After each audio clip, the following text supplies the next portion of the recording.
Hello, everyone. Welcome to the Splinterlands September Town Hall. It is the 19th of September, Thursday. This is an evening one for those of you, at least in the Eastern U.S. It's 7 p.m. Eastern time here. So thank you for everyone who's able to join us today. We have a lot of stuff to talk about. Um, so I'm just going to jump right into it. I'll start with, as normal, I'm going to start with kind of an overview of things. Then I'm going to turn it over to Investigator to talk about development, uh, turn it over to Nate to share some eye candy and talk about creative. Then back to me. I have a whole list of notes here about things to talk about. Um, and then we will go to questions from the community. I have been very behind the ball on answering town hall questions because I've been, away a lot. But I had a personal vacation, at the end of August, and then went right into Hive Fest in Croatia, which I just got back from earlier this week, and we'll talk about. But going forward, I hope to be much more active answering town hall questions in between the actual town hall events. So please, I encourage everyone to post their questions there whenever they have them, whatever might be on your mind. And as always, please keep it, constructive uh, and respectful. Um, so that being said, we have a whole ton of exciting things going on.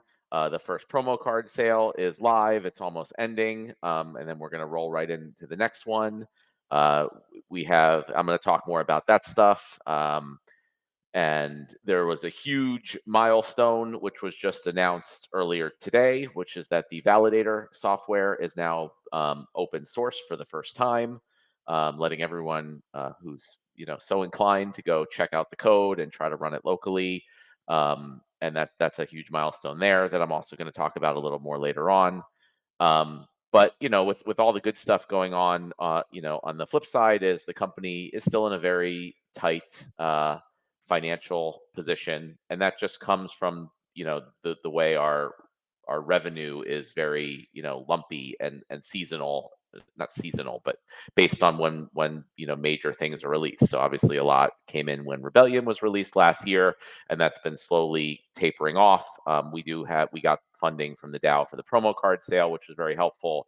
But overall, one of my major goals and focuses is to continue to reduce our expenses and overhead for the business as much as possible, just to ensure we get as close to like break even as we can.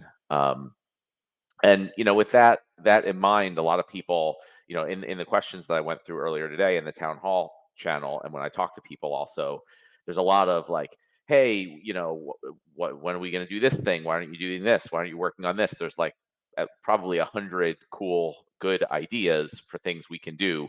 But I wanted to remind everyone we have, I think, 6 developers. I mean, there's the 6 like developers in our organization.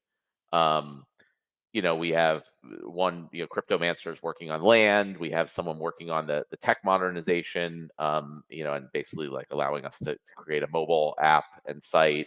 I'll talk more about that later. We have, someone specifically who runs and operates, like manages our database, makes sure, things run smoothly, and works on reducing the costs of that, which are significant. We have someone working on, the promo card sales and the auction sale that we're planning to do. Investigator, is primarily managing and organizing all of this stuff and fixing issues and bugs and managing the releases. So that's kind of like everybody. So when you're like, why aren't we working on this?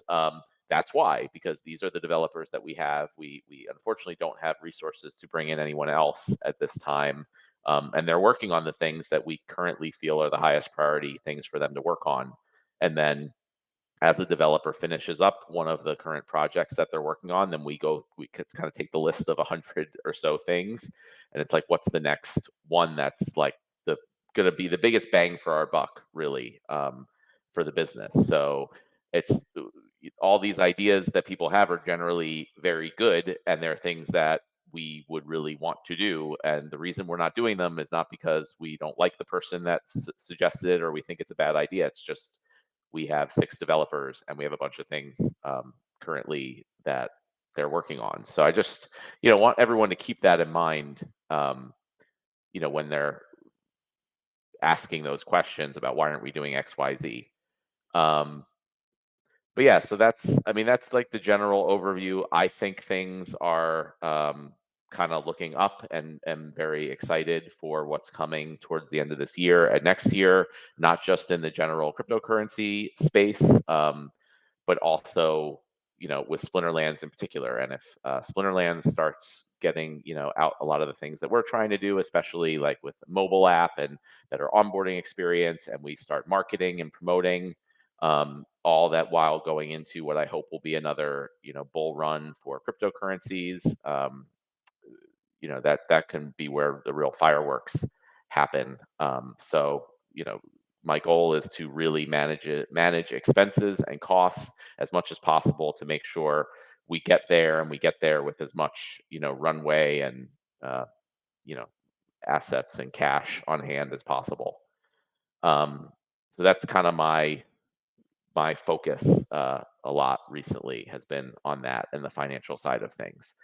Obviously, we're going to talk about the Hive, decentralized Hive fund proposal. I'll do that a little later, but that's going to be helpful, especially focusing on the marketing side of things. So we have, funds to put towards that. And that's just all part of the plan of how we're really going to turn this thing around over the coming year. So before I get into all those things, I'm going to turn it over to Investigator to talk about, what's going on in development right now. Okay, good evening. Well, you covered some of what I was going to cover, which is what our handful of devs are each working on, but that's fine. I guess I'll talk a little bit about the upcoming update first. So we have a small update planned for the 24th. It is primarily intended for bug fixes and getting things loaded up for the next transition after this Hall of Legends promo sale ends, to have screens load up for the next countdown. Some of the things that are going out in the next update. We took a look at team submission and added some better error checking around it, in case there's a connection error between your own individual computer and our servers. Hopefully it will now throw a error message and let you try to submit again, rather than potentially go into the waiting for opponent screen when your team never actually got submitted. That's the main improvement, but there's a bunch of other little fixes. Challenge notification timers will now automatically close themselves when the timer hits 0. We fixed the issues with the glint display not dropping the decimal points correctly. Fixed an issue with the blasphemy of Ool, or however that's pronounced, not appropriately showing the damage increase on the display. And there's a couple other small fixes with some reordering of the Learn to Play page, and fixing the tooltip for conscript, and adding some support link articles on the ability page. One of the larger things we're also looking at doing is integrating our support chat basically directly onto the website, which if you've probably seen something similar on a lot of other websites. It's on the Genesis League site or the Arcade Colony site. They have a chat button that basically sticks on all the pages. So this is part of our efforts to try to improve the new player experience, new player retention and conversion, is to give them a more obvious place to go to get help if they've got questions. A lot of times people will wander into Discord and try to find where to get help, and need to send them back to our support site. So there has been a lot of work in the last few weeks on doing some investigation of user retention and We're starting to make some changes to hopefully increase that. There's a lot of little tweaks to the website that have been done over the past month or two that seem to have helped, directing people to modern rather than wild in a lot of places, and giving more uh, indications of tooltips on things and such. We're going to be looking at improving that going forward, trying to add some more kind of in-app or on-site context tips for new players when they're trying to do stuff. Like if you're trying to put reach creature in the first position, it may give you a little pop-up that says, "Are you sure you want to put that there?" But we're trying to improve the experience and make it a little bit easier to understand the game. Um, I was originally going to go through is kind of what people are working on. So yeah, we've got 1.5 people working on the tech modernization of battles.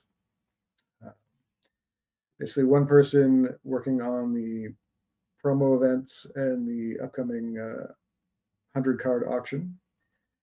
Uh, One person working on card design for future sets. Uh, and Cryptomancer is doing land. And I'm doing whatever I can get done to try to fix things. And we've got one other developer that's also doing UI improvements. Something that's not going to be in this next update, but is probably coming up soon, as there is going to be a redesign of the main navigation that Nate and team have been working on and is partially implemented, but we found some issues when QAing it. We want to give it a little bit longer to clean up, which also should, I think, probably be a better experience on mobile, having tested it a little bit myself. And so that's also what we are hoping to focus on going forward is kind of improvements to the experience, making it easier to understand, easier to navigate. Uh, and that's kind of the short term. There should be the title rewards for High Fest attendance going out soon. We are actually still waiting to get a list of attendees from the organizers.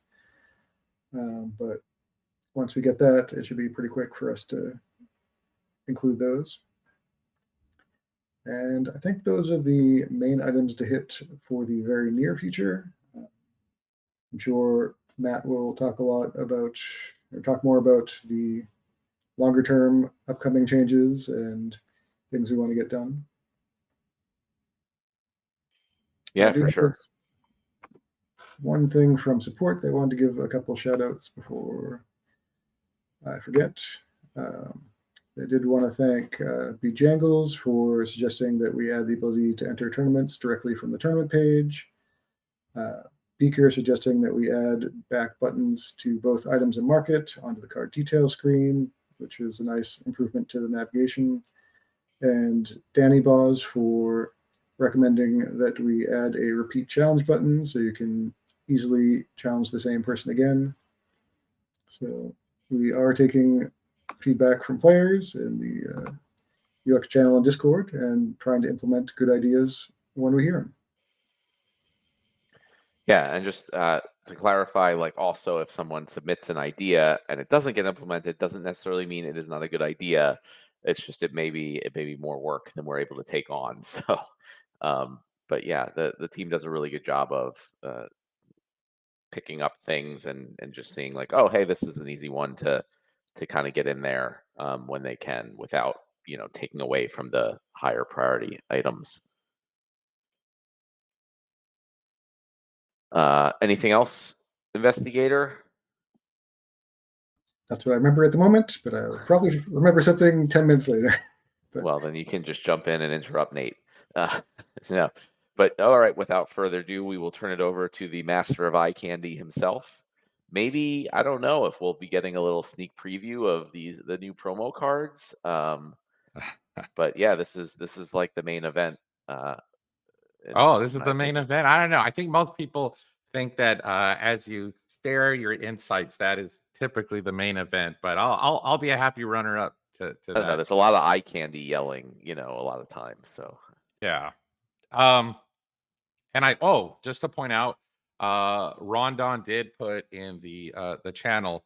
If you guys are a part of that group that B Jangles, Beaker, Danny Paws all helped with, I guess Lilyfire wanted to make a point of saying, hey, if your name wasn't mentioned, don't worry. I mean, we're talking about that stuff, and we really appreciate you guys being that actively involved in the UX channel. However, and she said specifically to say heart emoji. So heart emoji to you guys. But Rondon did make a good reminder in the Discord town hall channel in that uh, the UX channel is not for bugs. So if you see something broken, that's not like some nice to have or quality of life. That's like, okay, we need to hear that. That's going to go up the priority list if something's broken. So if there's something broken, don't go wander over to the UX channel. Rather help us out but to help you by supporting a ticket using that link that Rondon shared. Um, and then as far as eye candy stuff, let's start off nice and easy. You guys already know that the big finale conflict that is happening for Rebellion. The big dragon known as Nidhogg. Hopefully, I'm pronouncing that right, Joey. Nidhogg, the dragon.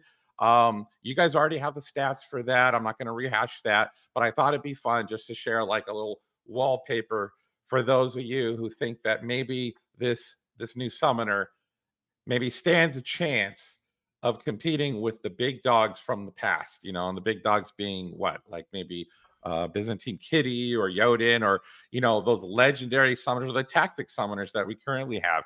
There's a lot of, if I had to take a survey and ask the community, hey, what's the best summoner? Like, I bet I probably get a lot of answers. So once this guy hits, it's going to be like a big splash and we'll see what happens, whether this guy ends up being the ultimate summoner or not. But I thought he deserved his own wallpaper for those who wanted to take a look at that. Um, Other things Speaking that, of the yeah, name Nidhogg, I feel like there's like a Norse mythology thing that came from, but it does I sound that way, doesn't it? but I it sounded very familiar to me, and I remembered there's this like weird game that I used to play not that long ago. Uh, yeah, I don't know, but it's this weird game called Nidhogg where it's just like That's these literally two the like name of the game. Okay. literally the name. I was like, this sounds very familiar to me. This Nidhogg. This is like this very simple weird game where you're these like just you versus another person. It's this little like pixel guy, and you just run and you try to like poke the other pixel guy like with a sword type thing. But it's We'll it's we'll so have like to low Yeah, we'll have to graphics. pick the brain of the player who helped design this and say, hey, we're I bet Joey knows. Joey Yeah, knows where look where it up. that It's came like from. nidhoggame.com. It's it's just very weird when I remembered where I heard that. Nice. Well, all right. Well, we'll have to find out. So, Joey, if you're listening, or if you're, let's see where that originated from. I bet inquiring minds want to know. Maybe that'll some of that stuff will turn into Splinter Bites material. Like we'll go ahead and do a quick little survey for all the players who helped design these summoners, and just put like a little Easter egg stuff in the Splinter Bites. I bet that would be fun. Um, what else? Stuff that I noticed that I think I read an article. Was it from Fat Jimmy or somebody else? But it's oftentimes something that pops up in. Oh no, wait, maybe it was Dahoda. Well, one of you guys, I was in the Discord channel, and one of you guys was mentioning how like whatever happened to Battles 2.0. I think it was one of the questions in the town hall channel yesterday or day before, and that's a question that gets brought up now and then. But it is something that I'm pretty excited about personally. Um, the designs that we intend to kind of like push out, and that's also kind of like goes indirectly with the whole new player experience direction and focus for this year, is like how can we improve the production quality. What's our first impressions to a new player? Let's put our best foot forward. So as we kind of dig into, which is happening right now, like, you know, the V-Next tech modernization conversion of the battle screens that are still left to do. As we're doing that, we're kind of like handing off these new designs over to the developers and say, hey, whatever's easier. If it's easier to just convert and keep it looking the same and then redesign, but if the opportunity presents itself, here's the designs right now. And then we'll, you know, whatever makes the most sense. So we're kind of leaving that up to engineering.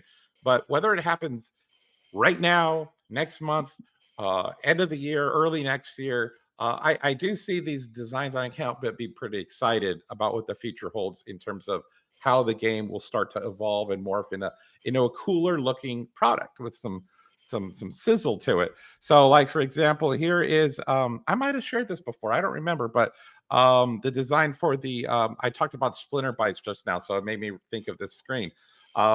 We do have all the artwork that over the years that creative has put out. We've kind of like sorted it into a big folder, assigned numbers to it. We have a spreadsheet, and basically we're going to assign different artwork to different splinter bytes and kind of hand that over as a more immersive storytelling experience, so that while you're waiting there for your next matchup, you not only see the cool splinter byte, but maybe some cool artwork to support what that splinter byte is telling you. So even something simple and easy like that, I think, will go a long ways to bring that RPG immersiveness.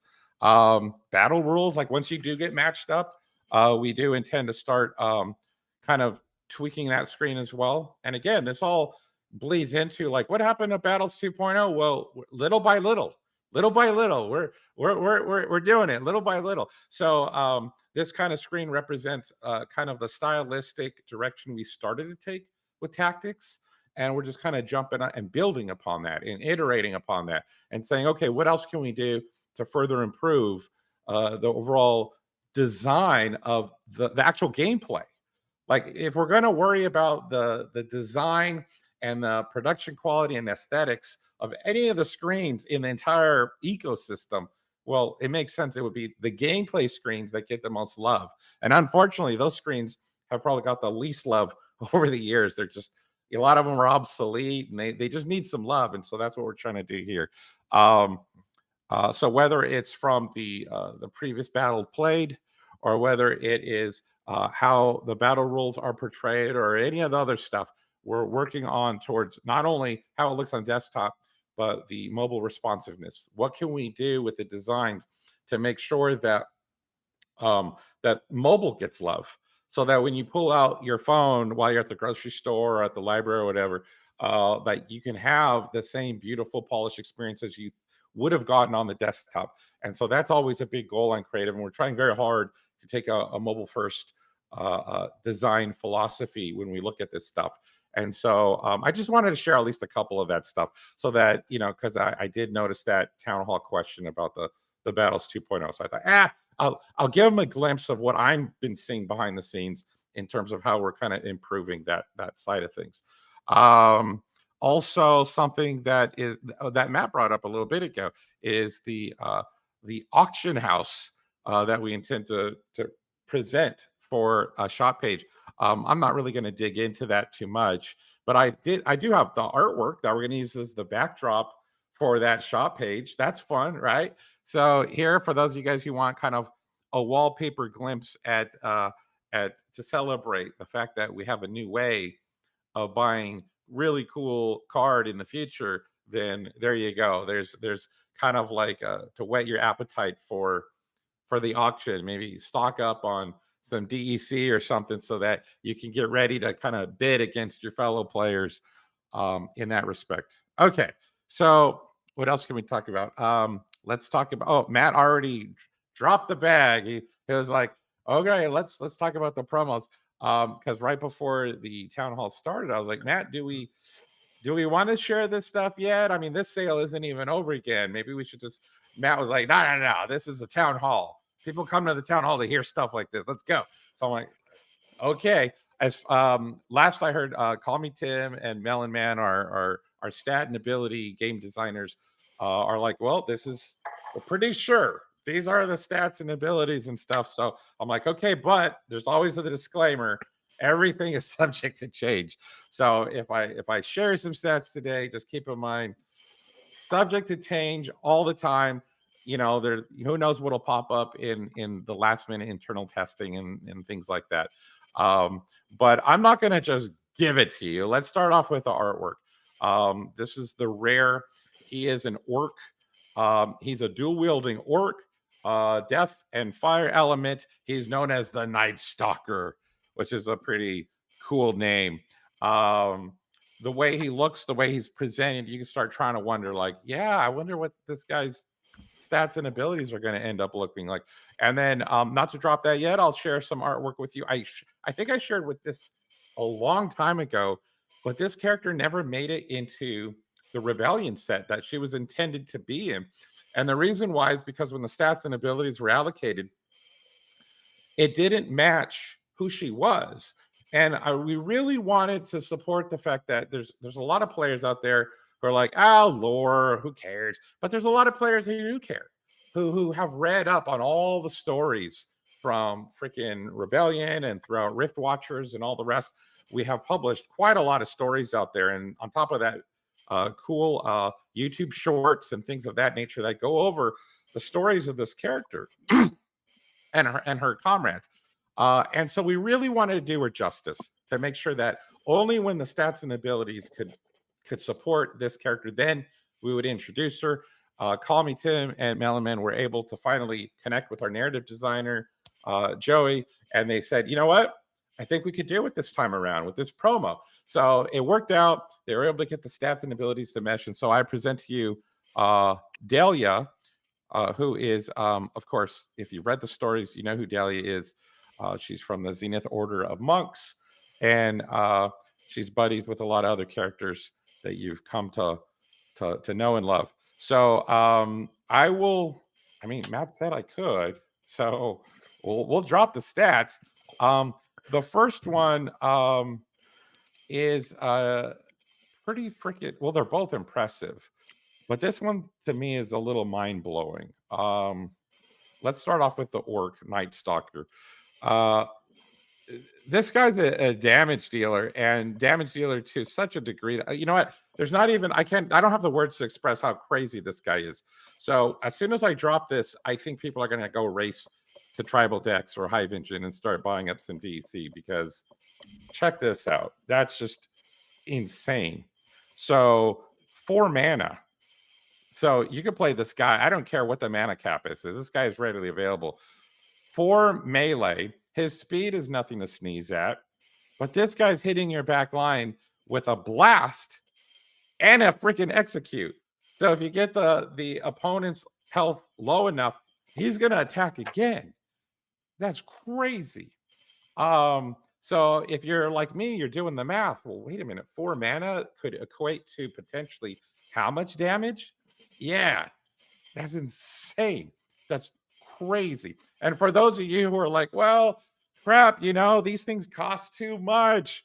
Well, the rares, each copy does cost a reasonable amount, right? We could debate all day long about what's affordable, but hey, get a rare copy is cheaper than buying a legendary copy. And I feel like those things are going to sell all freaking day long. Like, I'll be surprised if everyone doesn't think of that as a absolute required meta-defining card. And then we got the legendary Delia, who we've already talked about, but she is nothing to sneeze at as either. She is a legendary neutral. So, neutral. I say it again, a neutral. So this card you could play across almost any element, any team. You throw her in the back line, and she's dodging. Look at her speed. She has a 5 speed. Plus, she's dodging. Oh, no, can't hit her. She's plowing down a 4 ranged attack. And then guess what? What is that? A double attack. So she hits again. And the whole time she's amplifying her teammates with her Zenith Monk Order powers, right? Her Zen, I guess. So both cards. I mean, I don't know whether or not how you guys felt about the 2 promo cards that came first, but holy cow, what a follow-up. I don't see how I cannot get those cards. So So there you go. I'll kind of like, bam, that's my mic drop moment. Thank you so much for all the internal team testers. On top of Call Me Tim and Melon Man, all of the support team facilitated all those QA testing sessions, all the people on the team, whether you're in creative or engineering or otherwise, who participated in trying to refine those and try to improve upon what we started with the Hall of Legends. Big thanks to those folks. So the whole community just know they're hard at work.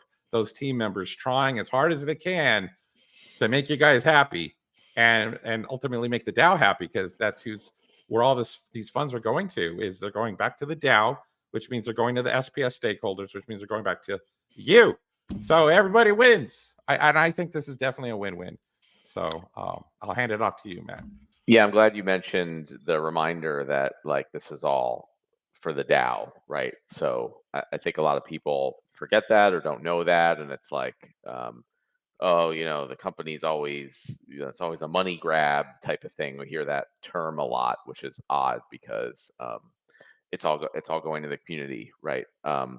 So that I'm glad that you mentioned that. I also think there might have even been some slight stat adjustments to Delia uh, since what you showed. Um, er, Really, for but better or yeah, worse, I wonder. no, to add, I think a fourth ability. So Holy crap! we also want to, which a lot of people have suggested, ensure that the stat increase at between to max level is very significant. Um, so I think there was a change to add, I think backfire potentially to max level. So stay tuned. The final stats will be released on Tuesday, I think, with Yeah, the and then update. we'll also be publishing a Hive blog post. So yeah, definitely. Yeah, We'll of stay on course. top of it. But cool. Thank you, Nate. You know, I'm sure everyone's excited to see those. I am looking forward to picking up my copies. And yeah, so on Tuesday they won't be for sale on Tuesday. The previous promo cards that are live now, their sale will end. The new cards will be like previewed, and there'll be a countdown timer for 2 weeks, I think, until the sale begins for Delia and the Night Stalker. So you have time. It's not a big rush. 2 weeks from Tuesday, they should start being available for sale. All right, gonna jump into my whole list of things. I wanted to come back. I talked about this earlier, but just highlight again that the validator source code is now available publicly. There's a link in the official updates if anyone hasn't seen that. If you're not a developer, probably not going to have any clue what any of that is. But if you are a developer, would love for you to take a look at it and try to run it and help provide feedback or anything to the team. But for everyone, developer or not, it's showing, in my opinion, that it's happening. Like it's really happening. Finally, after all these years, validators are really happening. It's like so. I don't know what the word is, but it's so exciting for me. I'm the one who initially started building validators and designed it and the whole idea, and was just as frustrated as many of you that it kept getting pushed back in the priority list and not happening. Um, it's bounced around between all sorts of different developers and things, but thanks to the DAO proposal to fund it, because we would have not been able to keep those developers on. It's really happening, and I really look forward to that being live in the not too distant future.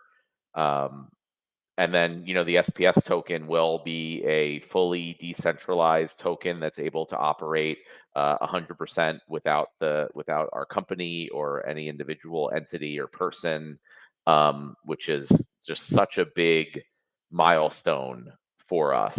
And will, I think, just kind of lead the way into. I feel like that will be like a milestone event of like the shift in what I hope is like sentiment and prices and everything going forward. Like that's the kind of kickoff thing, in my mind, is getting validators live. So yeah, if you haven't seen that, and you're a developer, and you have some spare time, please go check it out. Otherwise, just stay tuned for when that goes live, and you'll be able to vote on the top validators, just like voting on Hive witnesses. It's like block producers. Uh, yeah, so that will be, keep a lookout for that. It's not too far off at this point. And I just want to also add a disclaimer. Some people think like, oh, you launch something and then that's it. You move on to something else. I very much expect that there will be some bugs and there will be some issues with launching a new project of this size and magnitude. Um, so just be prepared for that. And that's why the team, is continuing to be paid, hopefully, uh, for quite a while to go and just make sure everything's running smoothly and deal with all the things that come up when they come up. And the more help we get with testing from the community and from developers who can run the software, the better hopefully that will go. The next thing I want to talk about, well, there was Hive Fest, which was in Split, Croatia last week. It's only the second Hive Fest I've been able to attend in person. The first one was in 2018 in Krakow the first one I attended. It wasn't the first Hive Fest. I love it. I'm a big fan of hanging out with people and interacting in person. That's one of the reasons I was so excited for Splinterfest also, and would love to do more of those in the future if we can. It was great to talk to so many of the people there were big fans and supporters of Splinterlands. A lot of them have been around since the beginning of it, since they've been in Hive, most of them since that time. So it's great to do that. Uh, I think it went a long way. I feel like I do better talking to people in person, especially about the proposal and why it makes sense for Hive to support Splinterlands. I tried to do my best in the proposal post. I think a lot of things came off a different way than I intended them, but being able to talk to people in person, I think goes a really long way. I'm pretty confident at this point that our proposal will remain funded. And that'll really help us out in our goal of marketing and promoting the game more. So I think it was very beneficial that I went, and would like to try to keep going in the future. Hopefully there'll be places at least that there are direct flights to in the future, but not holding my breath. And so as far as the DHF proposal, I'm sure everyone here knows that we have a proposal to the Hive DAO to provide funding specifically around marketing and onboarding into the game, which obviously benefits Hive. Also, everyone onboarded into Splinterlands is also indirectly onboarded onto Hive, and that need resource, like the company needs resource credits at least, which means we need Hive powered up in order to support more players. So it just benefits everybody all around. Those funds very specifically are allocated for marketing and promotion. We have been, starting to do some outreach to marketing people and interview people for that position that'll be paid directly from the DAO funds. To have someone just like full time on the team managing our marketing and promotion strategy. We probably use some of the funds to help um, improve our onboarding experience in the game, because we don't want to market and get people come in and then have them leave. So that includes the stuff like the vNext update, so we can have a mobile app, and a bunch of other things we've been working on. I'm going to talk more about onboarding a mobile next. And we're also, overall, just going to be very, very careful about how those funds are used. And not those funds, every fund. As I mentioned, we're in a difficult financial spot. So just trying to be very, very careful about every dollar we spend and really make sure that we're very confident we're going to get a lot of value from that. So there's a lot of opportunities. There's a lot of things we can potentially do. I want to just be extremely careful to pick like the best, highest confidence, highest return things to use our funds for. So we're going to take our time and be careful with that. Yeah, and as far as onboarding, we talked a lot about the tech modernization. The last piece is being worked on, which is the battle screen. At that point, the entire site will be on the updated client, newer tools and frameworks that allow it to work well on mobile and desktop and all different screen sizes. once that's done, we'll still need to kind of go take a pass through and just make sure everything actually does look and work well on mobile. At some point, I'd like to then wrap that into an actual app that we can put back in the app stores. So that's a lot of, some people have kind of said like, oh, we've been talking about this onboarding stuff for a while, but not a lot has happened. That's because we've been working on this. Like, it's been a huge project to update every single screen in the entire website to this completely new code base, essentially. So that's what's been taking so long. We've had developers just working and updating every single thing: the battle history screen, the guild screen, the tournament screen, every single thing in the site. And last is kind of the biggest one, the battle screen. And my hope is that when that's finished, we'll see a lot like quicker, uh, things move a lot quicker as far as additional work on onboarding. Um, Royal Eagle's been doing a lot of great work, kind of leading the project of just going through the onboarding experience, looking at all the data of every single player that's come in, and what they're doing. Did they buy a spell book? How many battles did they play? And he's found like so many things that are really easy fixes. That's the good thing about this. It's not like sort of like rocket science of what's going on. It's like, players come in and they might buy the spell book and they play, and then they go to the shop and they buy something, that doesn't make any sense, like um, power cores for land or something when they don't even have any land, right? And then this is all that, these are like simple things to fix, just like directing new players to what they should buy, and having like context aware help tips, or like messaging like, hey, you don't have any land, if are you sure you want to buy a power core, type of thing.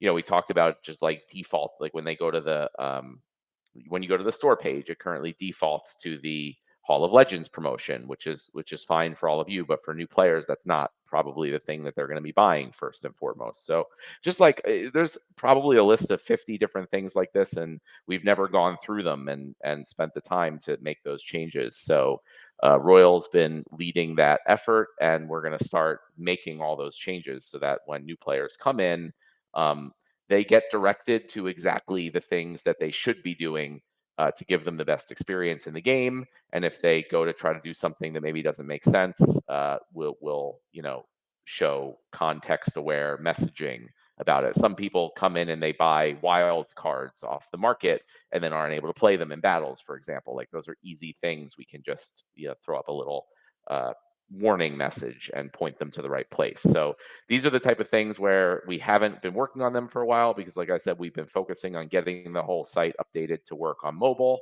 which is very important. But as we kind of move off of that, like, all these other things are going to happen much more quickly and fall into place. And then hopefully we'll have a marketing person that can get started. And then we start getting new players in, and they have a good experience, and they're engaged, and they're spending in the ecosystem. And that's where I think things really, kick off, and we see the benefit of all the work we've been doing. Speaking of Hall of Legends, we talked a bunch, about that. Nate kind of shared the current iteration of stats for the cards. They may vary slightly, but not too much by next Tuesday when they're announced officially. But as far as the first promo card sale, I was very happy with how it's done so far. I think it's been almost 100 million DEC that's been spent, which I think is great, and in the ballpark of what I was hoping for. And so if we, hopefully the other promo card sales will perform similarly, and we also have the 100-day auction card, and I think between all of those, that the whole thing should be profitable for the DAO. They should take in more DEC than was paid out to the company. But regardless of whether or not it was profitable, I mean, it was still extremely helpful and important to the company to have that revenue coming in uh, for those cards, and to keep being able to pay our bills. So I'm very happy with how things have been going. I know there was a lot of controversy on the pricing for the cards. I continue to think that the pricing was pretty good and in line. I think the market price of the cards is in line. It's at the higher end, but not too much higher. for similar Rebellion cards, which is what we were going for. So, currently I think we're planning to stick with similar pricing, but we're always going to keep our eye on that. I know a lot of people thought that more would have been spent if the prices were lower, but I'm not sure. I mean, I don't know necessarily that if the cards were half the price, that double the amount would have been sold. I think there are a lot of people who buy a certain amount of cards almost regardless of the price. I mean, I'm one of those people. So I'm going to buy a max level copy at least of each of the cards, and try to get a max level gold foil copy also, um, kind of regardless of the price. So I would have probably bought the same amount of cards even if they were half the price. Um, so I continue to believe that the pricing was pretty good for these cards.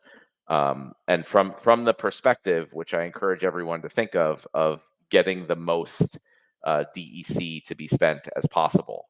So yes, these cards are not they're not cheap, and not everybody will be able to purchase them. But these are special limited edition cards, so they're not supposed to be cheap that everyone can purchase. We have plenty of very cheap cards for people. And so I think what we were actually missing is some more of these rare and exclusive cards. So I'm also looking forward to see that 100-day auction card, how that goes, because I also plan to get at least one of those for myself if I can. Um, so I'm overall very happy about how the first promo card sale has gone.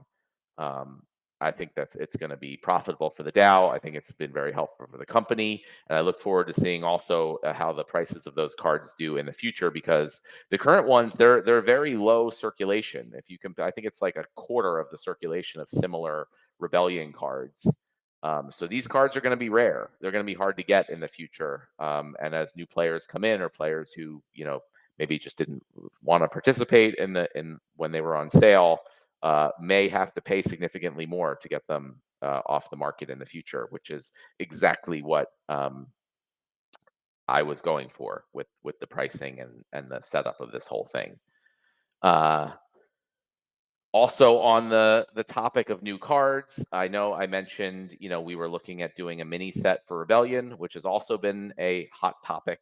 And I want to let everyone know I'm on the fence about that. I'm not like 100% like that's the right way to go or not. I know previously I had said that we were not planning to do a mini set for Rebellion. I want to be clear on the planning. I never made any promises um, that we were not doing a mini set, and that's on purpose. And I want to, that's something I want to focus on also, um, is that we are going to constantly on these town halls and otherwise, let everybody know what we're planning. And I think I've been very clear. I know I've been very clear because I actually made a post about it, which I can share the link if anyone misses it.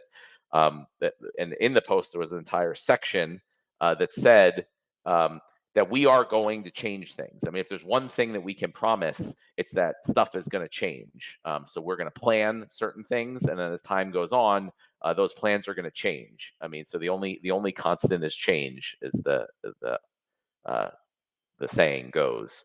So I'm not sure that a mini set is the right thing or not yet. We're still evaluating that. I'm very open to all the players' feedback. I know Claiborne put up a poll in a post about it, which didn't get that much engagement. So we might do a governance proposal to get more feedback from the community.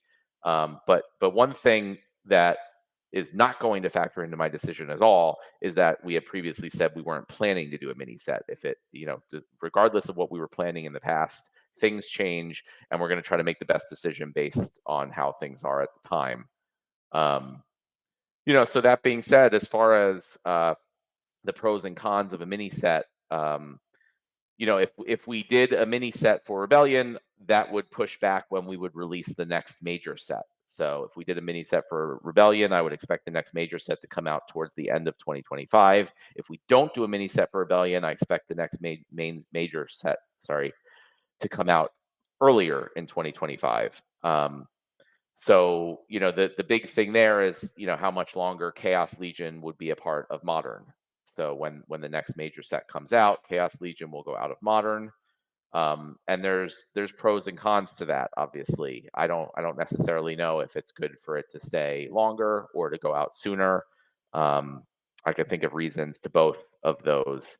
One thing though, we were planning to do, if we did a mini set, we were planning to continue with conflicts, that would allow all rebellion cards, to get airdrops from the mini set. So a lot of people have indicated that they would like more conflicts, and that was having a mini set would be a way that we could do more conflicts, for rebellion cards. If we don't do a mini set, I would still like to try to come up with other ideas for what we can give away for conflicts, but we'll have to see.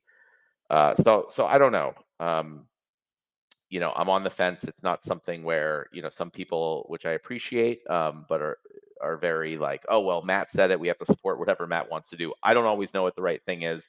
I'm really genuinely looking for thoughts and feedback from players on, what is the best route to go here. And we'll try to do that. And one thing is also I talked about with the company's financial position. Obviously it's much easier when we have new things for sale. There's more money coming in. So if we push things out, we don't do a mini set, and we wait. We have to wait another however many months until the next major set. That is changes uh, changes the numbers that I have to work with, for what we'll have coming in, for that time. So it's all the type of things that we factor in when making these decisions. And I'm going to do my best to get player feedback through the mechanisms that we have, like the DAO proposal system, and kind of hopefully make the best decision for the future of the game. All right. Another thing that is well underway at this point that we have been talking about forever and ever and ever, and I'm very excited about, is skins and cosmetics. So I want to talk about that. I'm also going to have Nate jump in to show some additional eye candy about this, to show that it's really happening. If there's artwork, it shows, hopefully that it's, more than just some thoughts and discussion. What what we're doing is what we're calling Glamour. This is what Nate and the creative team came up with. So it's not just skins. We want it to be more than just, oh, a card looks different. So we're planning to implement, this system that we're calling Glamour. You'll be able to get these Glamour essences for, specific cards. And they will unlock different, visual and other things for the card, one of which may be a new skin for the card, a new look for the card art. But there'll be other things that they unlock. They'll unlock, some different visuals on the card frame. They might unlock, some, uh, like effects around the card frame. Nate might show some of that to us. Some of them will unlock new card, like actual skins. Um, and the idea is you'll be able to earn more of these glamour essences or purchase them, and they'll be able to level up and unlock these things. So it'll be, it'll open up a lot for us. We'll be able to have certain, glamours for certain cards that will be purchasable with Glint in the Glint shop. There'll some like that will be an exclusive for vouchers in the voucher shop. There might be some, regular ones that you get for DEC, just in the regular store. They might be leaderboard rewards. So if buy promo cards, and if you're on the top of the leaderboard, you also might get a max level glamour for that card. You might be able to unlock certain ones with research. I definitely want to add uses for research, in land. So you might be able to like focus your research on unlocking certain, like exclusive glamours. And then we're also discussing, and there's been some, discussion with the team of what kind of additional utility these glamours might have. So they will make your cards look cool. For that's guaranteed. But then we're also, talking about other benefits to having them, and that's still TBD. We might also solicit some community feedback, as to, do they increase your glint earnings? Do they help land production? Do they maybe even give a benefit to, the card stats in some way in battles? So these are all kind of TBD and that we're still working on, but I look forward to in the next few months that we'll have this Glamour system hopefully live, and there'll be all sorts of new stuff that players can buy for all different sorts of tokens and mechanisms that'll really, I think, add a lot of cool visuals at the very least to the game, and allow people to really show off their commitment and their investment into this ecosystem. Um, so that's kind of like the next big project that we're going to do, and I think it'll really help push things forward and give like people with vouchers, Glint, DEC, research, give value to all these different things in a lot of ways, which is extremely beneficial. And look for probably some, some polls or proposal votes for some different ideas, maybe around the utility. Also, I'd like to get player feedback on that. So Nate, I kind of butchered explaining how glamours might affect the card, uh, the look of the card. So maybe you can do a better job.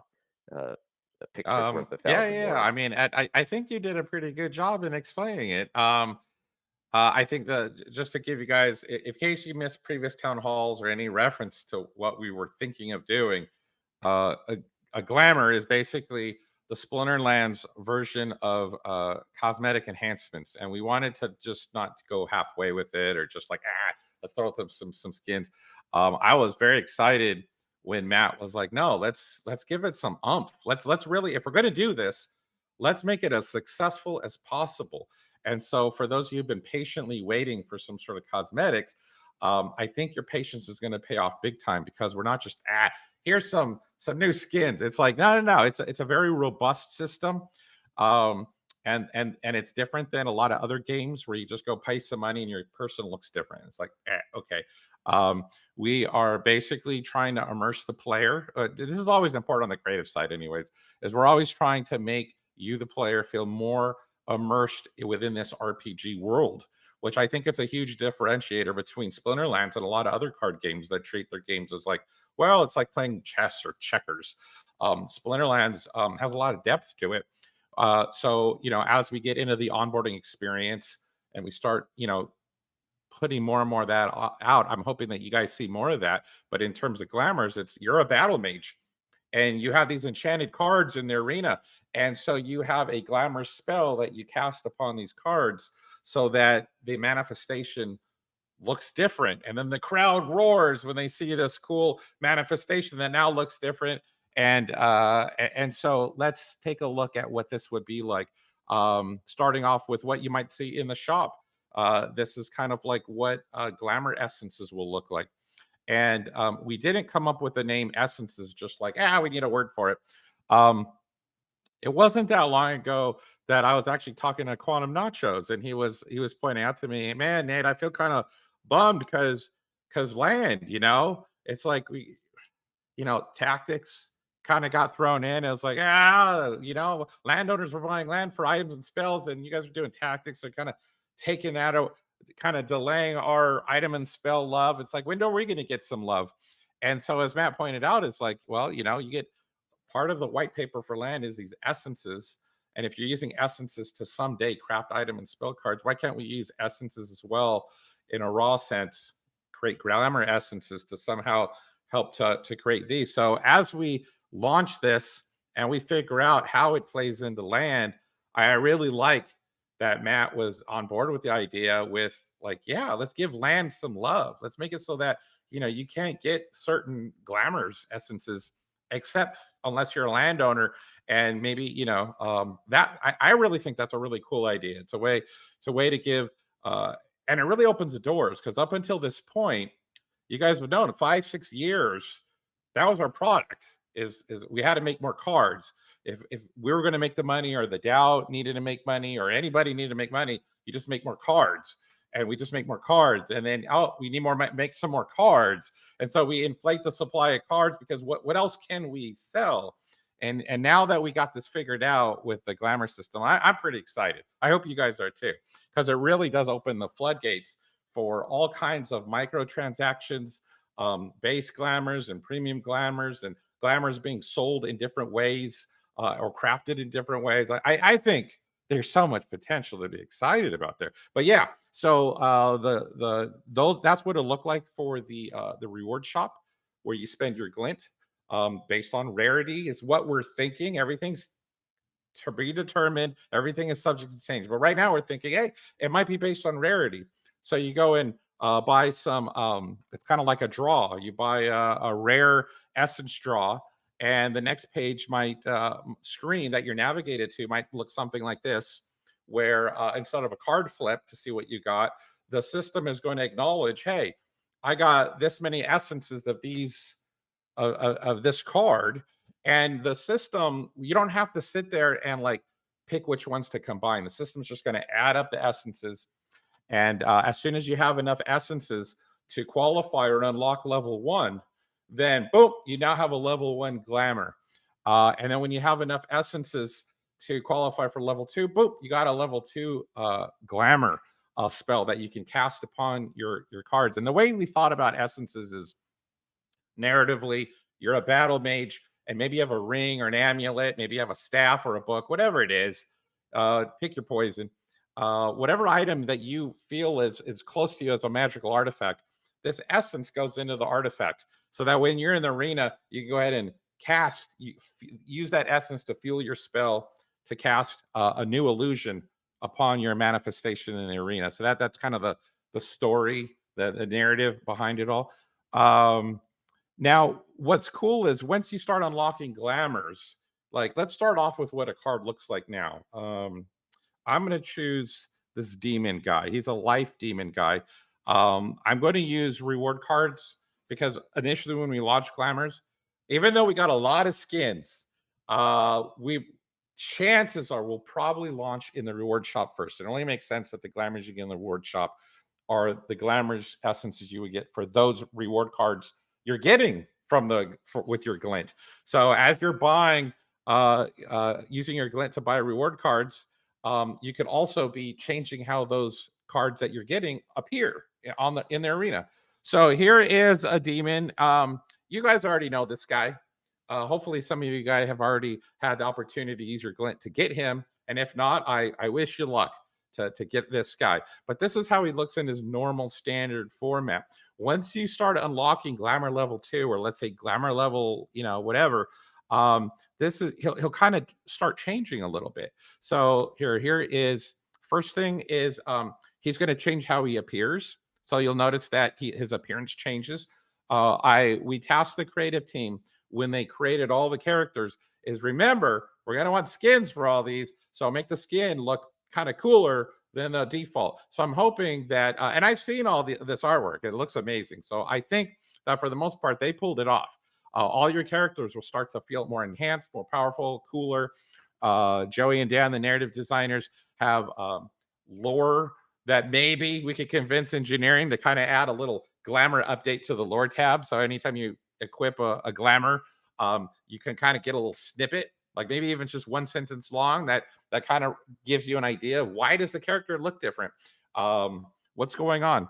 Another thing you'll notice about glamours, with the card frame, you'll notice there's these little gem slots at the top of the card frame.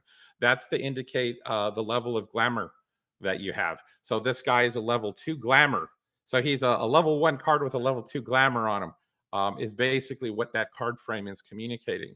The other thing that you'll notice is that each glamour will have a prefix. So this guy, this demon, started taking on this cold, freezing look. His glamour is Frosty. This is his prefix, his glamour name is Frosty Lusaheim Demon. And then you'll notice that now a splinter name appears below the character name. And that splinter name is intended to kind of again, immerse you in the world. We are called Splinterlands. And so this really is a great representation of, well, what does that mean? Splinterlands. The OGs, if you remember, back in the day, fire, water, earth used to be called splinters. We kind of like morphed that over the years to elemental forms of magic. So it's fire magic, water magic, and that's how you bring these manifestations to life. And some of you, maybe you never bothered to think about, like, well, what the heck are splinters? And what? Okay, we're finally unleashing splinters. and it kind of just reinforces Splinterlands. Right now, if you go to lore.splinterlands.com, there is over 50 splinters throughout Praetoria, all these factions and kingdoms and organizations and thieves guilds and things of that nature, and they all reflect or represent a different affiliation or faction, if you will. Those are splinters. So that's another juicy part of that. And then you'll see flickering on the sides a little bit, just a little bit. You'll see a little bit of what we're hoping is going to be a cool animation effect. Now, for a level 2 glamour, it's just going to be real subtle. You get a little sparkle, a little life magic going on the sides of the cards, but as you just kind of like, ooh, get it all the way to max level, these glamours, then let me see if I have an example for life. Okay, so this is kind of a mismatch. Uh, this character is not life. Venka is not life. That's a neutral card. But we were prototyping and testing things out. This is what I have to share. But on the battlefield, this this is Venka with like a max level animated glamour effect, which looks pretty cool. You'll see that it doesn't do it justice because it's a static image. But I've seen the animations and there's like all flickering and looking cool. It feels like it's just emanating power. So if you really want the ultimate social flex, not only will your characters look different, but ramp that glamour all the way up to max level, put it on the battlefield, and watch your opponent just cower in terror because they're like, wow, your cards look way cooler, more powerful than my cards do. And what I really love about this is the fact that it really, again, it re-emphasizes the narrative that you are a battle mage in the arena summoning manifestations with elemental magic. And the fact that these effects support that elemental magic effect. Heck, I'll show you another one. How about that? Here is what the Warborn Chieftain looks like with just a standard card in your collection screen. Let's go ahead and ramp it up to 4. So here he is with a glamour of a level 4 glamour. And you'll notice that instead of being real subtle, bam, you get this earth magic animation that's going around the cards and leaves kind of like floating around and stuff like that. He changes his appearance. You can now see that he's the Duratalk Nation. His glamour is the Pit Tyrant, so he looks more, oh, I'm in charge. And then just because death is my favorite, I'm gonna go ahead and do one more for death because I like death. This is Grivsy, what he normally looks like in your collection. And this is what he looks like with a max glamour with death magic, just kind of like oozing around him from the plane of death or whatever.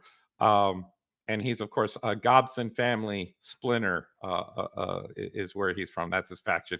So there's a lot of cool stuff I'm looking forward to doing with this glamour system. I hope you guys are excited as I am because I really think this changes the game on many different levels. Particularly since we're just talking cosmetics at this point. Matt already brought up we are hard at work trying to debate the pros and cons of what's the utility that these things are going to have. So let's say you max it up to level 4 glamour. What kind of utility would you unlock? And he mentioned a few. And so we're debating like, okay, I changed my skin, I changed the frame, I get animated effects, and on top of that, I get utility. Holy crap. And then because they're by the essence with different levels, I can pick the investment level that's affordable to me, putting the micro in microtransactions. Like, whoa, this addresses so many different needs that the community has brought to bear that we as a team wanted to do this whole time, and it's just really cool to see it finally happening. And if I have anything to say about it, glamours will just be phase 1 of this cosmetics journey. There's so much other stuff we could do, but we'll leave that for another day. So yeah, I'll go ahead and pass it back to you, Matt. Well, I wanna add to one of the things, like, so obviously a part of it is these characters Nate showed, like the actual artwork looks cooler. And Nate and the creative team for a lot of the more recent, I think all of the more recent cards have also made an alternate art skin for them But since we're also doing all these other things to the card frame, it allows us to also create glamours for old cards too. So I look forward to maybe even doing alpha glamours, so you can get your alpha cards to look cooler. The actual Definitely. card art will not change because we don't have skins for those, and I don't think we're going to be making them at this point. But we can still put all those cool effects around the alpha card frames. We can still put a lot of that stuff on there. So you'll be able to have, your Lord of Darkness also maybe have cool, death magic effects around the card frame. And that's something we can apply to any card without having to like remake the card art for them. Um, so it's like, that's why we just started with skins, and it kind of morphed into this. Well, let's just not just do a skin. That's just one piece of this bigger thing, which is just making your cards look cooler and hopefully also get some benefits for the people who want to purchase those things. And again, I want to mention, Nate mentioned, he showed an idea of in the Glint shop how there's card draws for the reward cards. We could also have glamour draws for the glamours for those cards. But then if we start adding glamours for other cards too, which we plan to do, some you might be exclusive in the voucher shop.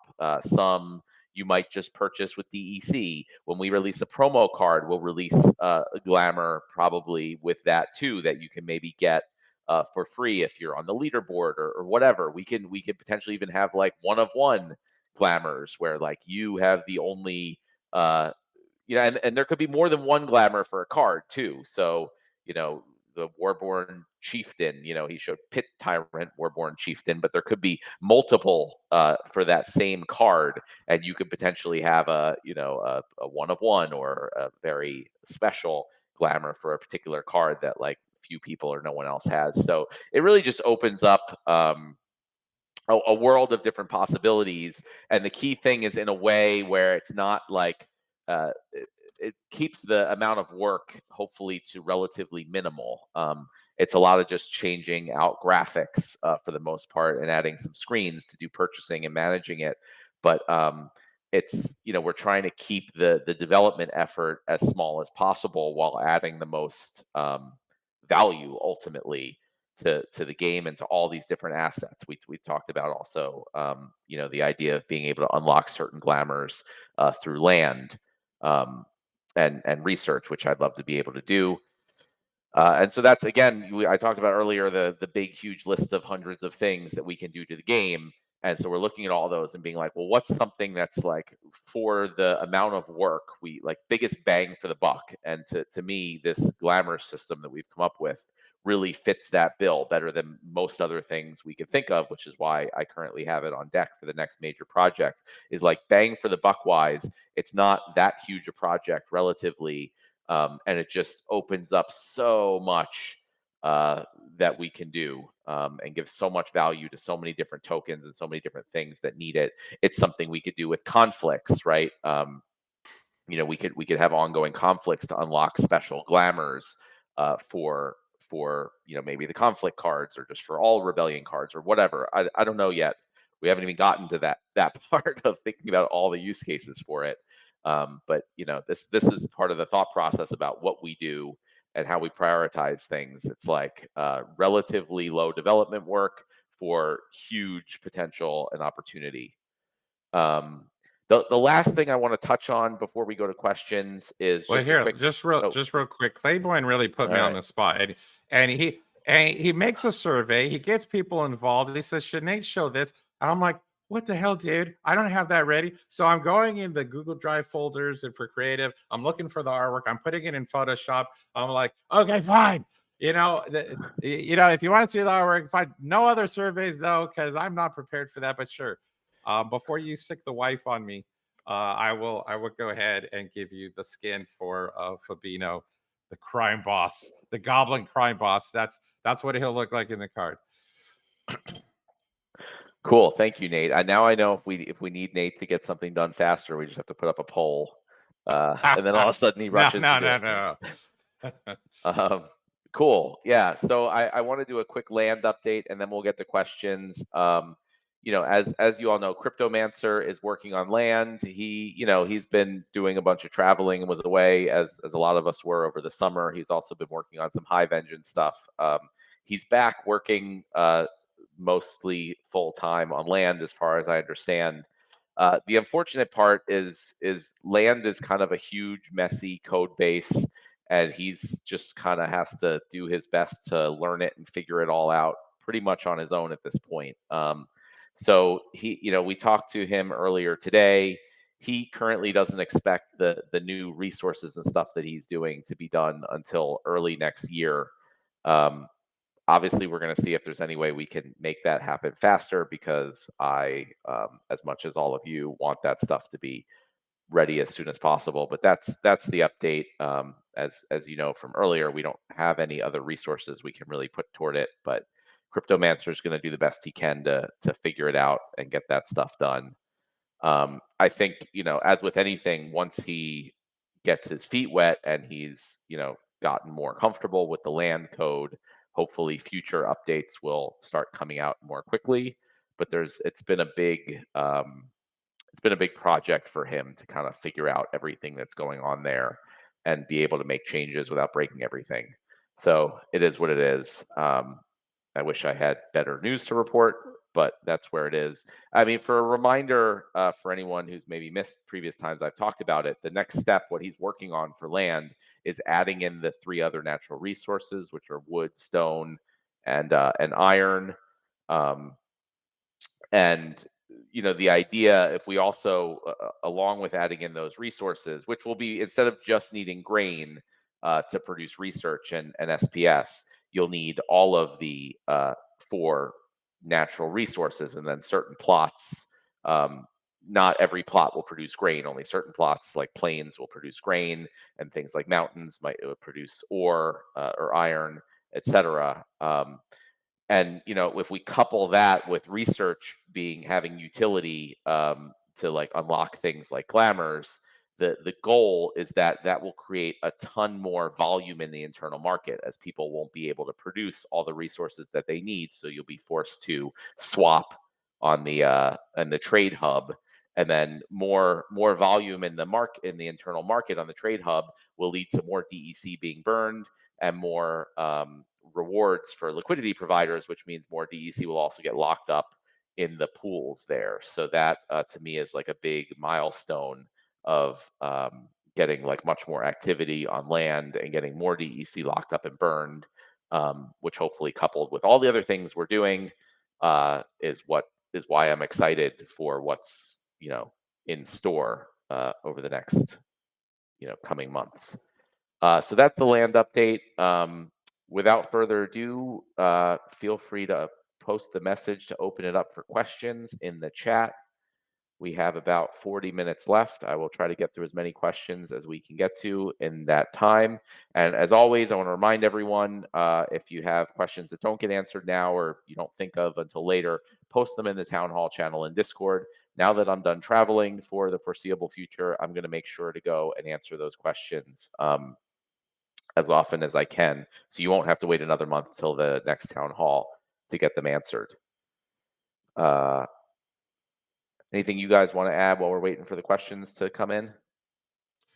Uh, just that crap. I didn't make it to the land meeting this morning, but Alfredo communicated to myself and Roy, who's working on the land UI, what Cryptomancer was looking to do, which is exciting, because he's been so bogged down in the back end that he finally clawed his way up to the front end and is like, okay, let's start figuring this stuff out.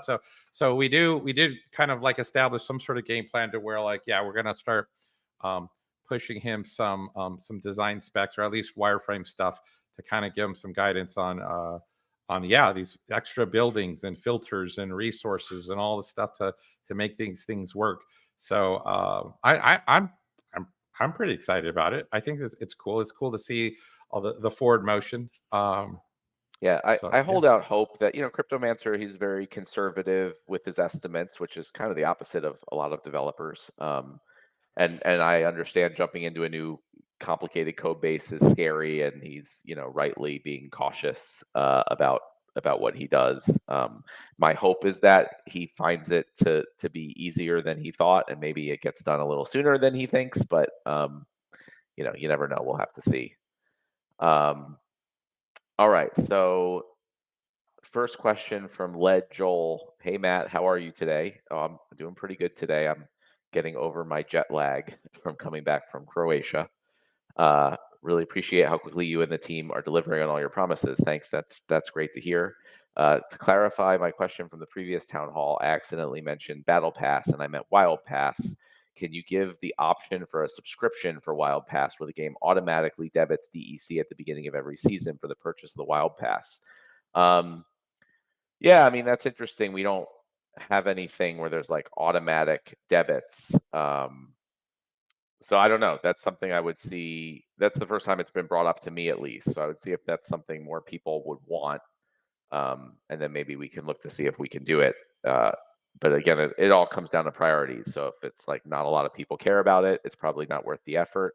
But if it's something that would be very beneficial to a lot of players, I don't see a reason why it would be bad for us to implement.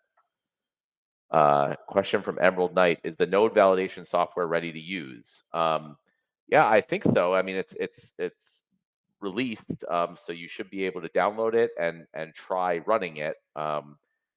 It's just the initial first time it's been put out there, so I don't know, if it will work or how well, but that's all part of the process of opening sourcing it and letting other people try to run it, is to see what issues people run into, and the team's getting ready to start going live with it at some point. But it's at least ready to download and start to try to run locally. Investigator, I don't know if you have any other update on that, because I have not uh, been following that too closely. I've been attending the meetings, but it should be runnable, though we haven't done the switch over from Splinterlands to the validators being the source of truth for SPS yet. Yeah, I mean that's so. Those of you who don't know, I mean, what the probably one of the biggest things about like the validator stuff officially going live is the entire Splinterlands website has to stop from using our own internal database and things for managing SPS balances and tokens and pulling all that information to pulling it from a validator node. So, I mentioned this, I think, in the proposal, but that's like a lot of the work that's being done is also just on the Splinterlands site and game, to make sure that when we switch over to the validator nodes, that the game and site still work properly. So that's like what makes it live, right? When the official game website is pulling the information from the validator node software, like externally to our own internal system. Question from Bolts85. Why would a crypto enthusiast slash gamer rather choose your platform instead of others? What products offer a way to connect your fan base? I'm not sure if I understand the question or what you're trying to get at, especially the second part. My hope, obviously, is that Splinterlands just offers a better, more fun, more well thought out experience for crypto people and gamers, than the other crypto game projects out there. We're just trying to be the best project, and that's why people would choose us. Um, I do think we're going in a solid direction. We're obviously not there yet, but all the little tweaks we're making are adjusting course to get us to where I think we'll be in a really good spot. And that I'm talking about mobile responsiveness, trying to get our through tech modernization and design practices, trying to get it more and more and more optimized to mobile, so that the experience is equally viable as desktop. Increasing the production quality. I think by the time the dust settles, and I think you guys could see from our excitement with whether it's introducing glamours or talking about, yeah, we haven't forgot about land, or we've done the tactics, like all this stuff for a rapid strategy game. The more you look at it from an outsider looking in, we're kind of unique. Like, to me, I think we're a unique gaming experience, a rapid strategy game, and as we increase the production quality, I get more and more and more excited. The RPG elements, the immersiveness. It's not just playing tic tac toe. The more I can make you feel like a battle mage, and you're doing it from mobile, you're doing it from desktop. You have all these layers of of depth to the ecosystem that maybe you don't find elsewhere. I think all of these are huge differentiators and huge uh, uh, strengths to Splinterlands, right? Yeah, If you ask me. and I look at it over like the thing that's new here, obviously, like we need to have a good mobile experience. We need to have a good onboarding experience. We need to have these things, but these aren't like new, unusual things. This isn't what we're competing on, right? I mean, there's obviously tons of games that have great mobile experiences and great onboarding experiences and are really polished and look very nice. Um, what we're really trying to be the first to do, like those things are the base things that we need. But then what the differentiator is can we be the first ones to really make this crypto game economy work, right? Can we make it so that all of the players uh, benefit alongside the company with the success of the product? I mean, that to me is the ultimate idea and goal of all of this, right? It's, you know, yes, it should be a fun game that you like playing. That's a given. But then the differentiator between all of the other fun games you might like playing with Splinterlands should be that you are a stakeholder in the game. You are an asset holder, and the more you participate, the better you do. The more assets you have, the more you benefit along with everybody else in the ecosystem as the game does better, which is something obviously that doesn't exist at all in non-blockchain based games. And I don't think any blockchain based games have come close to really doing it properly. And that's what I think makes Splinterlands win ultimately. Like we need those other things. If we don't have a workable mobile experience or a good onboarding experience, or the game's not fun, like then the good economy isn't going to matter. But so we those things, we need to do, and we're doing them. But then what is really going to make us win compared to other games is figuring out this new type of crypto game economy and how you all benefit along with us and gain value as the game grows. Um, No, that's I'm gonna try amazing. to, I think people are yeah, going to take that clip of you just explaining that, and it's going to end up on social media.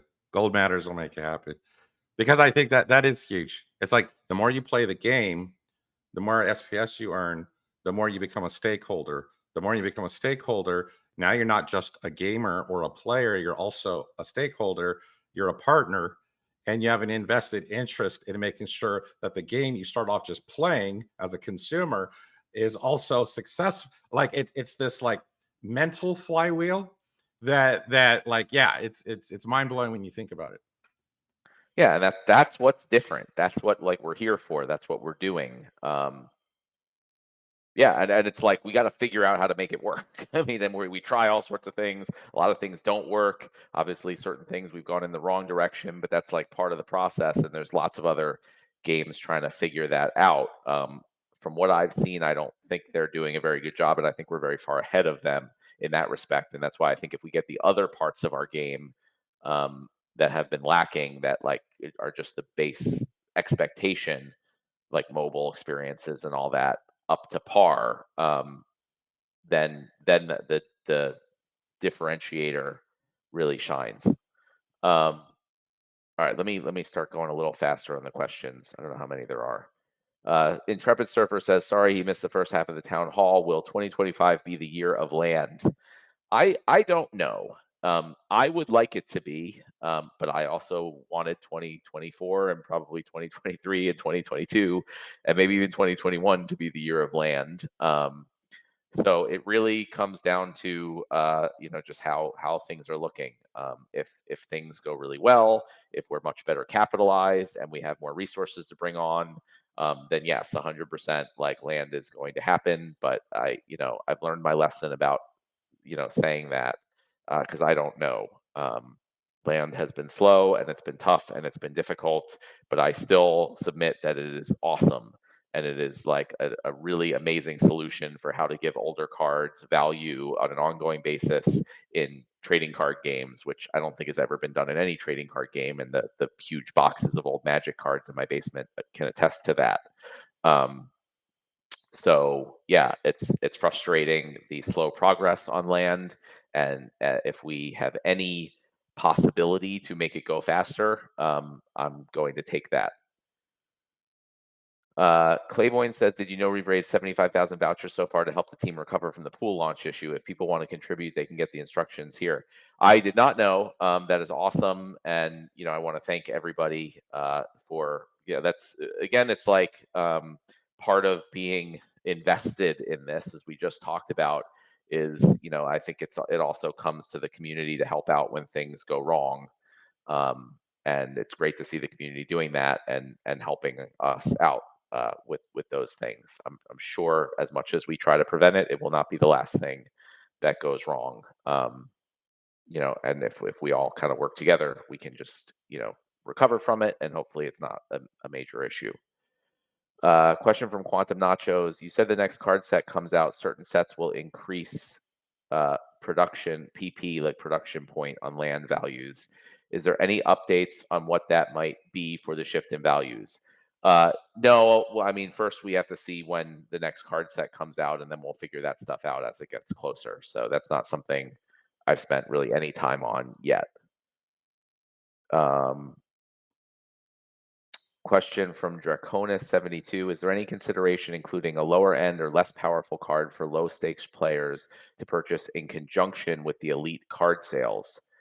Well, I mean, I consider all of the other cards in the game to be that, right? I mean, you get like Chaos Legion cards are really, really cheap. And some of them are also very powerful.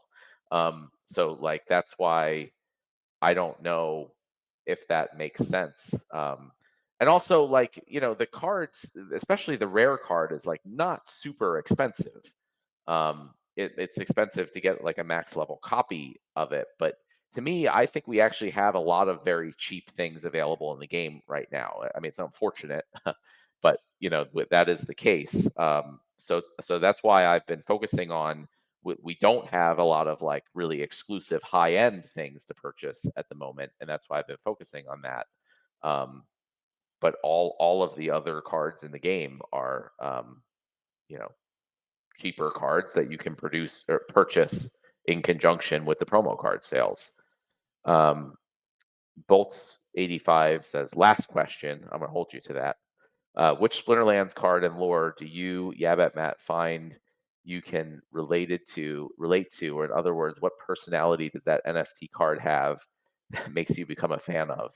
For example, he's a fan of Swamp Spitter because he's a tortisan martial artist that focuses on endurance and defensive techniques to wear down and subdue the enemy, and he's a boxing MMA fan. Boy, that's a hard question because I really don't know the lore that well of all the cards. We just have so many cards in the game.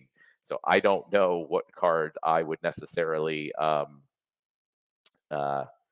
identify with. Although I do know there was a proposal, and at some point we will probably be adding a Yabat Mat card into the game. So at which point that will be an easy answer because I would identify with that card.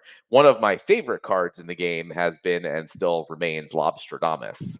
I don't necessarily personally identify with that card, but that's one of my favorite cards. So hopefully that's a good enough answer. Question from AP Risen or Uprising, however you pronounce that. Regarding Soul Keep, what's your plan about the SPS exploit is massive in that game? Hope they should have own issued token and not SPS. I'm not familiar with an SPS exploit there, but yeah, if there is, obviously we will work with them to correct that as soon as possible. I don't know if you have.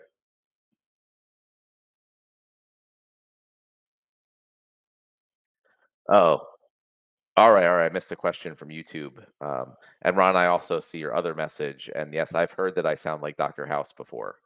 I've been hearing that for a long time. There's worse people to sound like, so that's all right. Question from YouTube from Paul. can we make sure the mass marketing of the game, which includes the Hive funding, is done when the new core set launches? Ramping up marketing should coincide with the new set. Do you agree? Um, yeah, I mean, I would like to ramp up marketing as soon as possible. It's going to take some time to get someone and have them come in and start doing stuff. And we want to get like our mobile app ready, and we want to get our onboarding experience ready. So it's going to take some time. So that may be a reason why it's better to not do a mini set and do the next major set, earlier next year. So it might coincide better with the marketing. That's a good point that we can consider in those decisions. But one thing I would like to do, even if it doesn't coincide with a new core set, as part of the experience of new players, like when they come to the store, they should also see, in my opinion, the ability to buy packs off the market.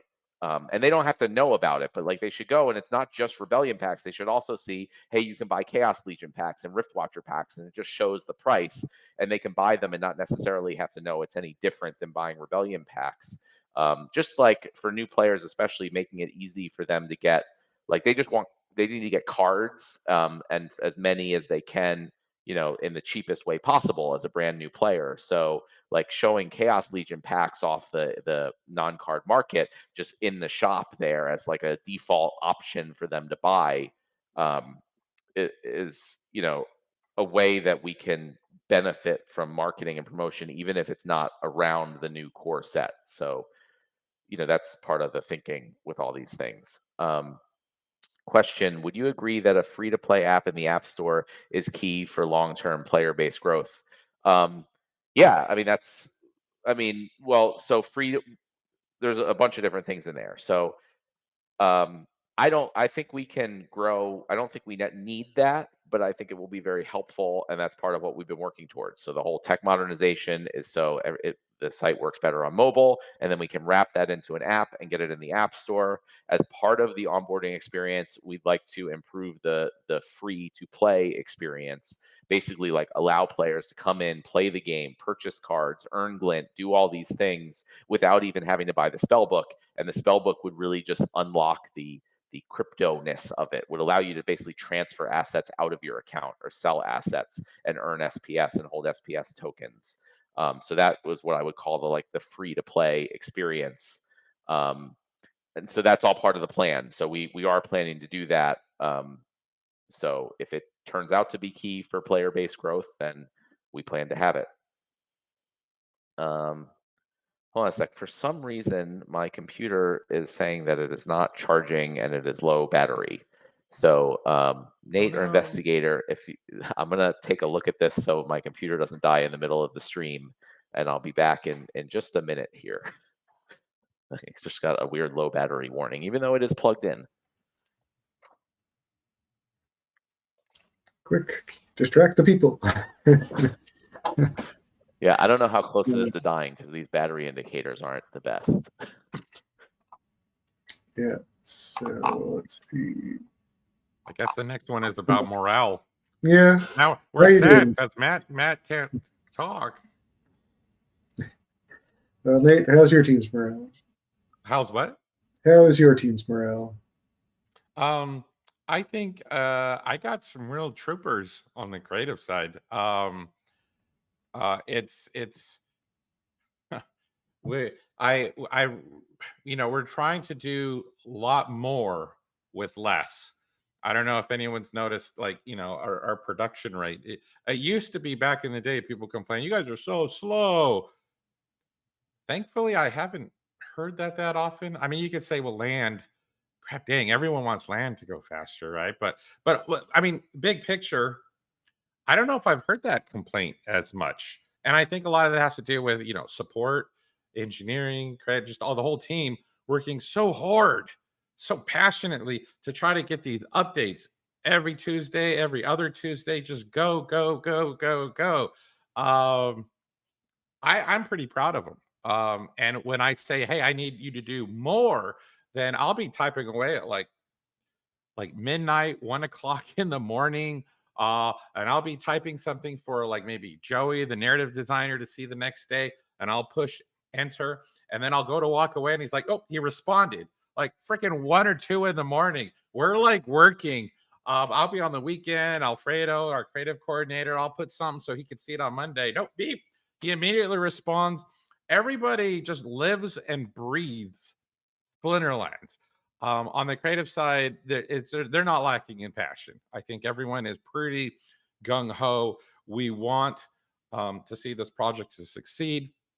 As Matt pointed out, a big differentiator is the fact that the team members are players, and because they're players, they're also stakeholders like you guys. And because they're stakeholders, they're just as passionate in Discord or in our private Slack team messaging or whatever, just trying to push the project forward, trying to elevate it, trying to do better all the time. So I guess that's a long-winded way of saying, hey, we got the eye of the tiger. We're chomping at the bit to keep, making this better and better. Yeah, thank you for taking that. My computer was plugged into like a docking station, which normally charges it, but so I just also plugged in the direct power cord, and now it's charging, so we're good. Uh, Sorry about that. Yeah, I mean, as far as how I'm doing, like these things also get me like jazzed up and excited. Like any Hive Fest really was exciting. Like being able to talk to people in person or even on these calls and see all the supportive people who like the game and like to see what we're doing is great. And then like on a day-to-day basis, it's tough because I deal with all the crap involved with running a business. It's just so much, and it all makes me like on a side note, like so excited for the concept of DAOs because the whole idea of DAOs is to be able to run a business basically without a legal entity registered anywhere and not have to deal with all this nightmare of taxes and regulations and laws and all this like really bureaucratic nonsense that just takes away from uh, products and services, like the amount that we have to deal with. Like I just get like piles of mail, from every single state that we have people in of like all this nonsense that you got to do. And like we have to pay people and spend money and spend time like dealing with all this nonsense that just takes away from the amount of time and effort that can go into the product. And there's legal issues and all this stuff. So it is what it is. That stuff gets me real, you know, frustrated and burnt out. And then I get jazzed up and excited again when we do things like the town halls and when we do design meetings and we work on and I see all the cool stuff that Nate and the creative team's doing, and when the development team tells me, hey, stuff is done and I didn't even know that they were doing that stuff, is great. um, so yeah, we're figuring it out. We're dealing with all the crap, and we're going to get through it. And I appreciate all the support that I've been getting and hearing from all of you guys because we're all in this together. Uh, Question from Draconis72: are there talks in addressing how to improve getting tokens more directly aside from Transact? I mean, yes, except that's not something that's under our control. So it's really just like, again, governments and regulations make it very difficult. So that's why we have the credit system, to make it easy for people to put money into the ecosystem without necessarily having to get tokens. And then any opportunity that comes up to allow people to get tokens more easily, we are going to jump on it. But typically, it's pretty much the same as like there's a million services like Transact. Transact's the only one who like specifically implemented Hive, and so far we haven't found anyone that really does anything different or is willing to implement Hive um, at this point. So yes, that's a big deal and something I would like to do, but it's not something like we can really do that much about. Maybe things will change if depending upon what happens with the election here in the U.S. Maybe regulations will change or banking restrictions will change, but that's not something under our control. Question from AP Risen or Uprising: when Splinterfest again? Hope we get soon. Yeah, I was talking about how I love the in-person events. Like I love Splinterfest. I would love to do that more often. Clearly, I don't think it's something that's on our priority list with everything that's going on. But like, if next year is as good a year as I hope and expect it might be, then the first thing I'm going to do if we have extra time and resources would be like next Splinterfest, because it was just I don't know, I loved it. It was an awesome event. Um, Question: When valiance for us determine follows of your team's greatness? What's valiance? Like, do you guys know what that one is? I'll just say the answer is soon, because that seems to be always the answer to when anything. Um, so let's feel free to add a follow up to that question if I'm not understanding it. Well, 'cause I'm clearly not understanding it. Do you have any partners from? Oh, sorry. From Marcor is asking. Do you have any partnerships in the pipeline with other projects in crypto or outside crypto that can work for Splinterlands? No, and that's part of what the person we bring on for marketing is. That's going to be part of their job description. I think partnerships is probably one of the best ways we can do marketing. It's worked very well in the past with the Sesame Seed project on Tron, and Atomic Hub on Wax. So that's one of the things that we don't have anyone in the organization that can focus on that, and that's part of when we hire someone. Um, that's part of their job is to go out and get those type of things. Question from Bejangles. What's the primary reason for potentially dropping a mini set? Is the company in a dire financial situation? If so, would it make more sense to negotiate with the DAO to hurry up and get paid for and usher in the next core set, drive sales to the shop necessary to play modern? Um, yeah, I mean, originally the thinking was that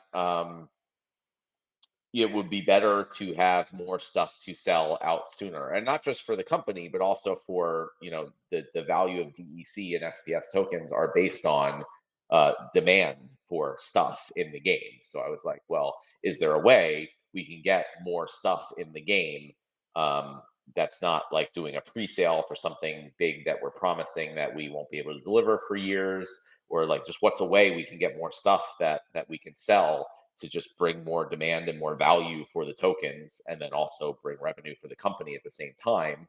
So to me, like mini set was like, oh, we can do that. We can do that soon. Um, and it is in line with what we've done in the past. So it's not like something like new and crazy. So it seemed like a good option to me, right? Which is why we were exploring it, and we're going to continue to explore it. But that being said, just doing another core set earlier in 2025 could work. And if the company needs funds, we could also, we would probably plan to go to the DAO and say, help us pay to produce the next core set, and we do a revenue split just like we did with Rebellion. So we could do that, now or soon, and get an upfront payment again, probably in DEC, because I know the DAO doesn't have that much external funds available. Um, so that might be a way, even if we do the next core set a little bit later than we would do a mini set, the company could still get some funding in from the DAO ahead of time. But that was the reasoning for potentially launching a mini set. It was just thinking like, hey, the value of the tokens comes from the demand for assets in the game. So what were some ways that we could realistically do uh, to have more stuff to sell in the game and just have more demand for assets and the tokens? And that seemed like a reasonable option that we were considering. Question from Mark Hoare. What's the priority list up till December? Can you name a few? I mean, it's kind of all the things we talked about. So we're working on finishing up the tech modernization, making sure we get the mobile experience up to par, potentially wrapping that in a mobile app, although I don't know if that'll happen by December. Getting at least a marketing person on board and starting to work, improving the onboarding experience with the led by Royal Eagle. Just like everything, just like what happens when new players come in, how can we make it better? How can we retain those new players and get them active and spending money in the ecosystem? And then there's the promo card sales and the 100-day auction card, and then the skins, the Glamour system that we talked about is kind of the other like big thing that I would hope will be out before the end of the year. So that's our priority list at the moment for the next few months. Question: any plans for Rooney? It seems to be rather dead. Um, I mean, that goes for like everything in the game. So ultimately, if we make the game better, if we get more people in, if there's more exciting things, then that will help all of the assets in the game, including Rooney. Obviously, if we get the land updates out and we start having utility for research, hopefully that will encourage people to want to get more research than they currently are. And Rooney is a huge factor in generating research on land, so that can benefit Rooney. So I think all the things we're doing, although they're not very specific to Rooney, um, go towards giving value and utility to Rooney along with other assets. But that's if we release the Glamour system, there could also be Glamour for Rooney that you maybe can get by owning Rooney, or like you can get other Glamours by owning Rooney. It's just, again, the Glamour system is very open ended, so it gives us the ability to there's so many people are like, oh, is there going to be value for Chaos Legion cards? Is there going to be value for Rebellion cards after Conflicts ends? Is there going to be value for Rooney? Is there going to be value for land? Is there going to be value for vouchers? So there's like probably 20 different things in the game, and the Glamour system is one way we can give different value to all of those. Question from B. Jangles: very early days, but how are the preliminary DEC burn numbers on Rebellion reward card early unlocks? Thank you for getting that in the game so quickly. It's been exciting watching the card markets. Yeah, I don't know. I was away and just recently got back, and then it was released, and I haven't looked at that at all. So that's something that's been in the back of my mind to like go and look at the numbers for it. And maybe post the question again after the town hall, and then I'll be able to look up some numbers and get some stats and respond later. Question from Mega Marcus: is there a need or reason for champion points anymore? Well, I mean, aside from when we did the SPS airdrop, there was never a need or reason for champion points. It was kind of just a cool show off thing. But yeah, it's one of, like, I was just talking about how there's so many things in the game that people are like, oh, what's the benefit of this? Or can you, give some love or value to this thing? So champion points, maybe there could be a Glamour or something that you can unlock with champion points, for example. I don't know. It's in a list of like 20 different things that we want to figure out how to give value to. But for the moment, it is just for showing off. All right, there's a couple more questions. We only have a few more minutes left, so if you don't mind, Ron or Azaria or whoever, we can post the no more questions message and try to wrap it up. Question from Quantum Nachos: first research use case plans in the works yet? I mean, there's not being developed yet, but I would say probably the Glamours is going to be the first thing. And what I'm thinking is you would actually like choose to allocate your plots that have a research hut. You would say, I want to stop researching the Secret of Praetoria and start researching these specific Glamours or something like that. And hopefully in the future, we keep adding more things that you can pick and you can choose what your cards will research. And so all the research you've been earning to date will be for, towards the Secret of Praetoria project, which will be, later on down the line as land gets developed more. But then you'll be able to say like, hey, I actually want to go research this other thing. And then you'll need to just generate a certain amount of research points toward whatever it is. You unlock that thing. And then you can go back to researching the Secret of Praetoria or something else. So that would probably be the first use case, would be unlocking special, like, exclusive Glamours. What happened to combining Rooney and making the rarity matter? What happened is that that's one of the many things on the long to do list, and just hasn't been a priority compared to the other things that we're working on for our small team of developers. Um, Question from Aftersound: how are you feeling about your conservative target of selling 1.5 to 2 million Rebellion packs? Do you think we will hit it, or have you revised your target? Um, yeah, that's a good question. I think. I think we're around 1 million packs that have been. Well, I think there's about 850 packs that have been sold, like paid for. That doesn't include bonus packs. So I don't have the number in front of me. Um, let's see here if I can find that really quick. I was pulling kind of like a Nate where earlier when he like showed the image and was like doing stuff in Photoshop on the fly. Yeah, I think it's like just under 1 million packs total, including bonus packs. So we're well under the 1.5 to 2 million. Um, I expect there will be an uptick in purchases as we get closer to December and the packs sell out. There's always been in the past, like people buy a bunch like right before it sells out.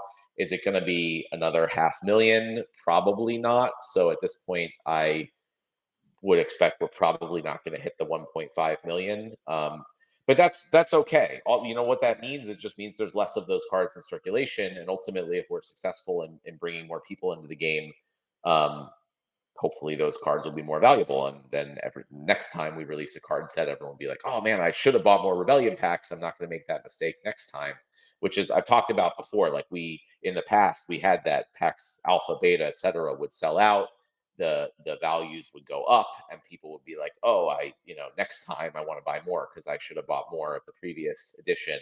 Obviously, that went out the window with Chaos Legion, and I'm trying to bring that back. So I said, I think initially, even when we launched Rebellion, um, I would prefer that people buy fewer Rebellion packs, and fewer of the promo cards and fewer of everything, just so it gets back into this situation where after things sell out, the value goes up rather than down, because there's just less of them available. And then it gets everyone into the mindset of, oh wow, I better make sure to buy more of the next thing. Like it's just generally better for everybody if uh, you know things increase in value as time goes on rather than the opposite. So yeah, so I think we'll be under that initial estimate, but that also may not be a bad thing long term. Last question from Fat Jimmy. How are we doing with the new player experience tutorials? Are we getting close? Sorry if you went over this earlier. Yeah, I mean, so what we've been working on mostly has been the mobile experience, updating the entire website to our tech modernization client, basically redoing the entire website piece by piece. We are currently on the last piece, the battle screen. That will allow our whole website to be mobile friendly by default. Then there'll still be some more work to make sure it looks and works nice on mobile, wrap it into an app. But now that that's getting closer to done, we are going to start focusing very directly on just improving the onboarding experience and the experience for new players. That should go a lot faster. There's a lot of like low hanging fruit there, so I think we can expect to see a lot more like activity and progress there going forward, now that this like huge site update is almost done. That's been taking our focus, for our developer focus, at least for a while. So that's where we are. That's almost finished. You'll start to see a lot of work and updates on the like more obvious new player onboarding experience soon. And I'll say this too without giving anything away, because I can't give anything away because Matt has to approve anything that we even consider doing. But some of like, I think, Fat Jimmy, what you're talking about is like, yeah, I make an account, and what happens?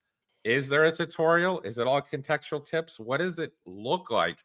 And a lot of stuff um ended up being gated by the fact that, like, well, crap, do we want a tutorial experience to have the obsolete old battle screens and stuff? And I shared like a little bit earlier in the town hall about like, hey, we haven't forgotten that whole battles 2.0 aesthetic and all that stuff. And now that the designs are done and the developers are starting to get them, and they're doing the conversion of these battle screens to tech modernization.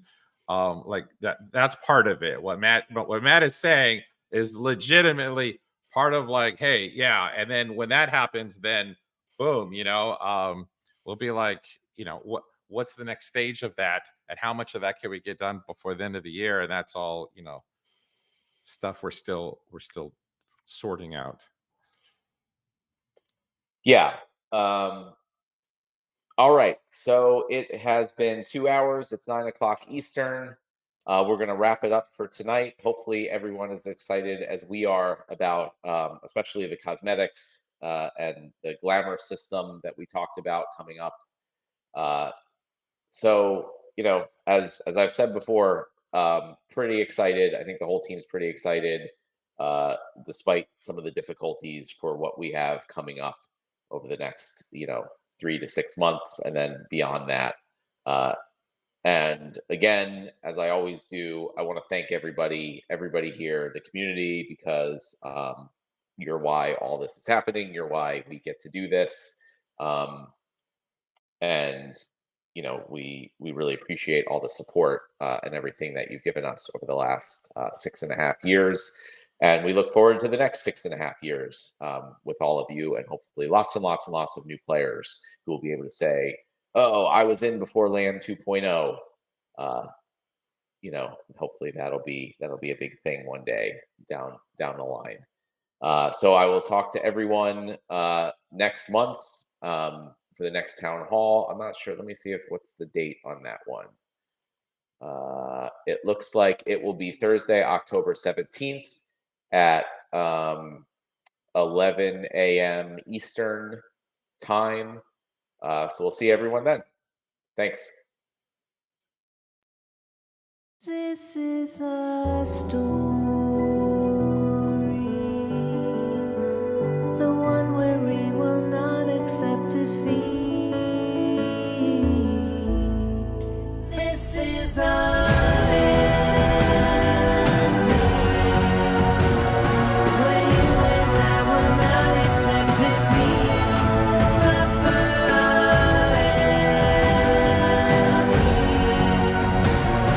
rebel against the ones who took our peace. This is our story, the one where we will not accept defeat. Justice and glory, rebel against destroyers of our peace. And rising up we shout for our battle cry of hope and victory.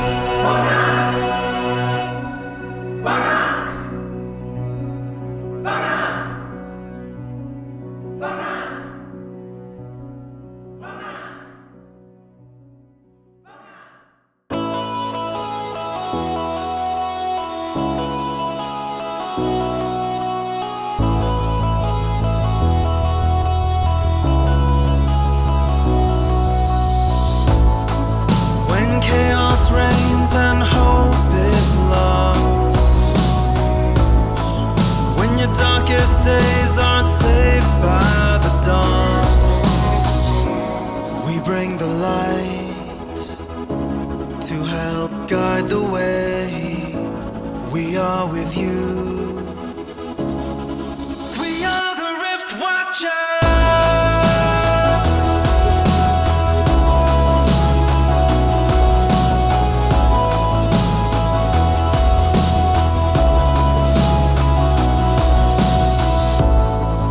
When your enemies have spread far and wide, when you're out of places to run and hide, follow the rules. Help is on the way. We stand with you.